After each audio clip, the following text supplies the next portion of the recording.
You, John Fitzgerald Kennedy, do solemnly swear. I, John Fitzgerald Kennedy, do solemnly swear. That you will faithfully execute the office of President of the United States. That I will faithfully execute the office of President of the United States. And will, to the best of your ability. And will, to the best of my ability. Preserve, protect, and defend the Constitution of the United States. Preserve, protect, and defend the Constitution of the United States. So help you God. So help me God.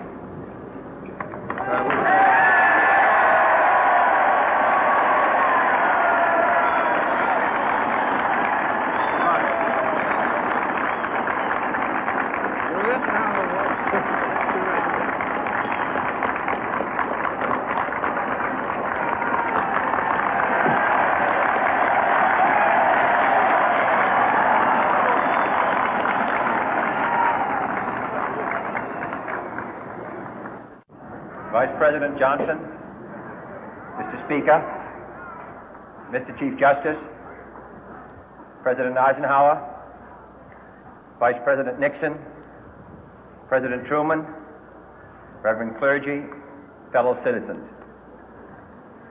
We observe today not a victory of party, but a celebration of freedom, symbolizing an end as well as a beginning, signifying renewal as well as change. For I have sworn before you and Almighty God the same solemn oath our forebears prescribed nearly a century and 3/4 ago. The world is very different now, for man holds in his mortal hands the power to abolish all forms of human poverty and all forms of human life. And yet the same revolutionary beliefs for which our forebears fought are still at issue around the globe. The belief that the rights of man come not from the generosity of the state, but from the hand of God. We dare not forget today that we are the heirs of that first revolution. Let the word go forth from this time and place to friend and foe alike that the torch has been passed to a new generation of Americans born in this century, tempered by war, disciplined by a hard and bitter peace, proud of our ancient heritage, and unwilling to witness or permit the slow undoing of those human rights to which this nation has always been committed and to which we are committed today at home and around the world.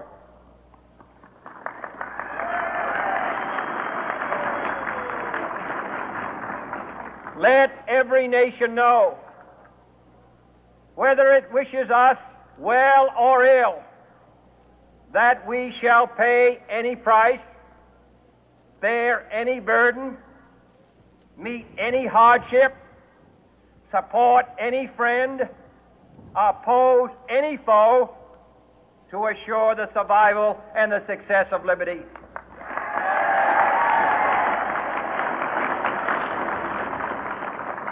This much we pledge and more.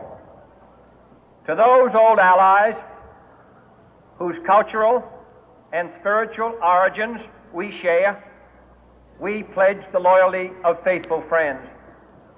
United, there is little we cannot do in a host of cooperative ventures. Divided, there is little we can do, for we dare not meet a powerful challenge at odds and split asunder. To those new states whom we welcome to the ranks of the free, we pledge our word that one form of colonial control shall not have passed away, merely to be replaced by a far more iron tyranny. We shall not always expect to find them supporting our view, but we shall always hope to find them strongly supporting their own freedom, and to remember that in the past, those who foolishly sought power by riding the back of the tiger ended up inside.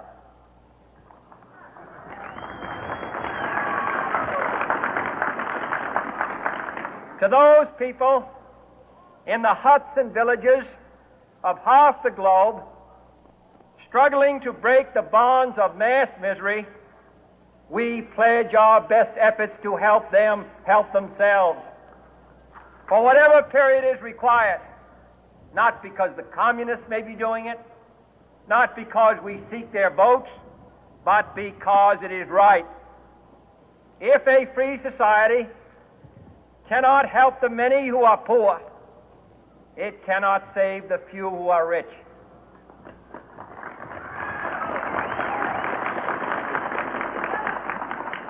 To our sister republics south of our border, we offer a special pledge to convert our good words into good deeds, in a new alliance for progress, to assist free men and free governments in casting off the chains of poverty. But this peaceful revolution of hope cannot become the prey of hostile powers. Let all our neighbors know that we shall join with them to oppose aggression or subversion anywhere in the Americas. And let every other power know that this hemisphere intends to remain the master of its own house.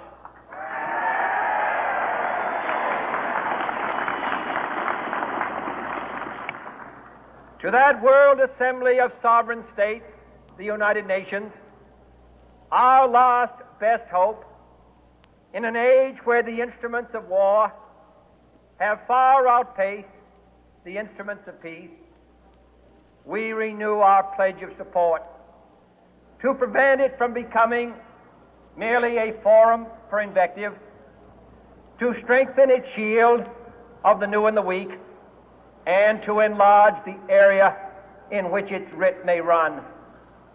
Finally, to those nations who would make themselves our adversary, we offer not a pledge, but a request that both sides begin anew the quest for peace.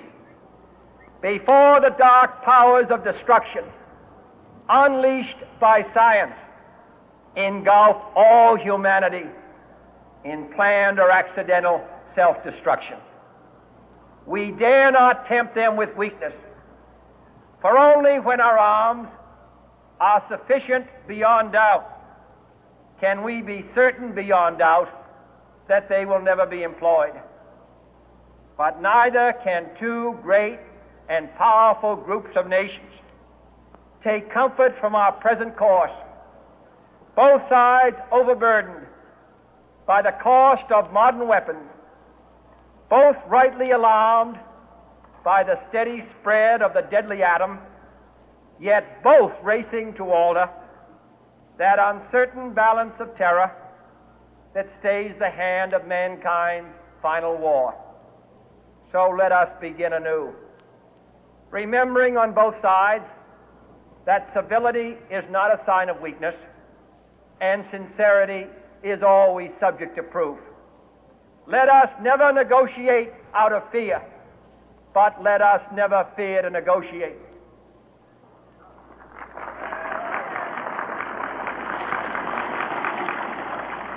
Let both sides explore what problems unite us, instead of belaboring those problems which divide us. Let both sides, for the first time, formulate serious and precise proposals for the inspection and control of arms, and bring the absolute power to destroy other nations under the absolute control of all nations.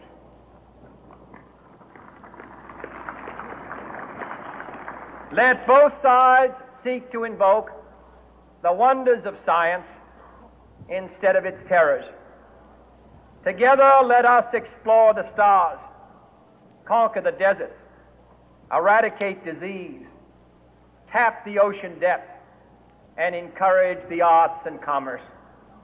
Let both sides unite to heed in all corners of the earth the command of Isaiah to undo the heavy burden and let the oppressed go free. And if a beachhead of cooperation may push back the jungle of suspicion, let both sides join in creating a new endeavor, not a new balance of power, but a new world of law, where the strong are just and the weak secure and the peace preserved. All this will not be finished in the first 100 days, nor will it be finished in the first 1,000 days, nor in the life of this administration, nor even perhaps in our lifetime on this planet. But let us begin.